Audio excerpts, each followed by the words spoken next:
Welcome to today's Walk Through the Bible by category. We have 6 categories with 1 chapter each. This will take us through the Bible in less than 9 months. Our first category begins with a reading from the Torah, God's law through Moses. You have completed all reading of the books of the law. Our second chapter is from Israel's history. Esther 10. King Ahasuerus imposed tax on the land and on the coastlands of the sea, and all the acts of his power and might, and the full account of the high honor of Mordecai to which the king advanced him, are they not written in the book of the chronicles of the king of Media and Persia? For Mordecai the Jew was second in rank to King Ahasuerus, and he was great among the Jews and popular with the multitude of his brothers, for he sought the welfare of his people and spoke peace to all his people. Our third chapter is from Israel's prophets. Malachi 3. Behold, I send my messenger, and he will prepare the way before me. And the Lord whom you seek will suddenly come to his temple, and the messenger of the covenant in whom you delight, behold, he is coming, says the Lord of hosts. But who can endure the day of his coming? And who can stand when he appears? For he is like a refiner's fire, and like fuller's soap. He will sit as a refiner and purifier of silver, and he will purify the sons of Levi, and refine them like gold and silver, and they will bring offerings in righteousness to the Lord. Then the offering of Judah and Jerusalem will be pleasing to the Lord, as in the days of old, and as in former years. Then I will draw near to you for judgment. I will be a swift witness against the sorcerers, against the adulterers, against those who swear falsely, against those who oppress the hired worker in his wages, the widow and the fatherless, against those who thrust aside the sojourner, and do not fear me, says the Lord of hosts. For I, the Lord, do not change. Therefore you, O children of Jacob, are not consumed. From the days of your fathers you have turned aside from my statutes and have not kept them. Return to me, and I will return to you, says the Lord of hosts. But you say, how shall we return? Will man rob God? Yet you are robbing me. But you say, how have we robbed you? In your tithes and contributions. You are cursed with a curse, for you are robbing me, the whole nation of you. Bring the full tithes into the storehouse, that there may be food in my house, and thereby put me to the test, says the Lord of hosts. If I will not open the windows of heaven for you and pour down for you a blessing until there is no more need, I will rebuke the devourer for you, so that it will not destroy the fruits of your soil, and your vine in the field shall not fail to bear, says the Lord of hosts. Then all nations will call you blessed, for you will be a land of delight, says the Lord of hosts. Your words have been hard against me, says the Lord. But you say, how have we spoken against you? You have said, it is vain to serve God. What is the profit of our keeping his charge, or of walking as in mourning before the Lord of hosts? And now we call the arrogant blessed. Evildoers not only prosper, but they put God to the test, and they escape. Then those who feared the Lord spoke with one another. The Lord paid attention and heard them, and a book of remembrance was written before him of those who feared the Lord and esteemed his name.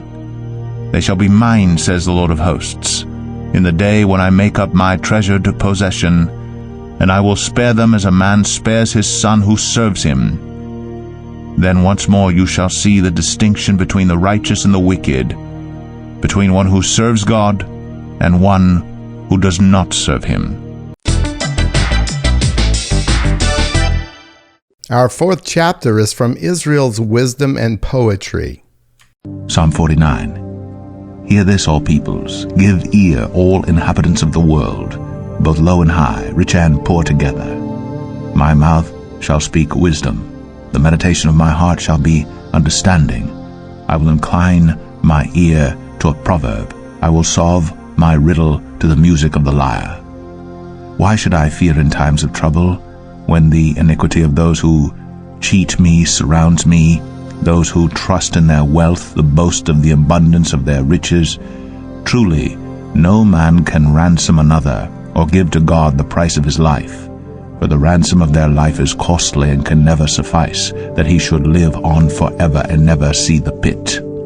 For he sees that even the wise die, the fool and the stupid alike must perish and leave their wealth to others. Their graves are their homes forever, their dwelling places to all generations, though they called lands by their own names. Man in his pomp will not remain. He is like the beasts that perish. This is the path of those who have foolish confidence. Yet after them people approve of their boasts. Like sheep, they are appointed for Sheol. Death shall be their shepherd, and the upright shall rule over them in the morning. Their form shall be consumed in Sheol, with no place to dwell. But God will ransom my soul from the power of Sheol, for he will receive me. Be not afraid when a man becomes rich, when the glory of his house increases. For when he dies, he will carry nothing away. His glory will not go down after him. For though while he lives he counts himself blessed, and though you get praise when you do well for yourself, his soul will go to the generation of his fathers, who will never again see light. Man in his pomp, yet without understanding, is like the beasts that perish. Our fifth chapter is from the Gospels. You have completed all reading of the Gospels. Our final chapter for today is from the church epistles, or letters. You have completed all New Testament epistles. Therefore, for the remainder, we will add Proverbs and Ecclesiastes in this category. Ecclesiastes 8. Who is like the wise, and who knows the interpretation of a thing? A man's wisdom makes his face shine, and the hardness of his face is changed. I say, keep the king's command because of God's oath to him. Be not hasty to go from his presence. Do not take your stand in an evil cause, for he does whatever he pleases. For the word of the king is supreme, and who may say to him, what are you doing? Whoever keeps a command will know no evil thing, and the wise heart will know the proper time and the just way. For there is a time and a way for everything, although man's trouble lies heavy on him. For he does not know what is to be, for who can tell him how it will be? No man has power to retain the spirit, or power over the day of death. There is no discharge from war, nor will wickedness deliver those who are given to it. All this I observed while applying my heart to all that is done under the sun, when man had power over man to his hurt.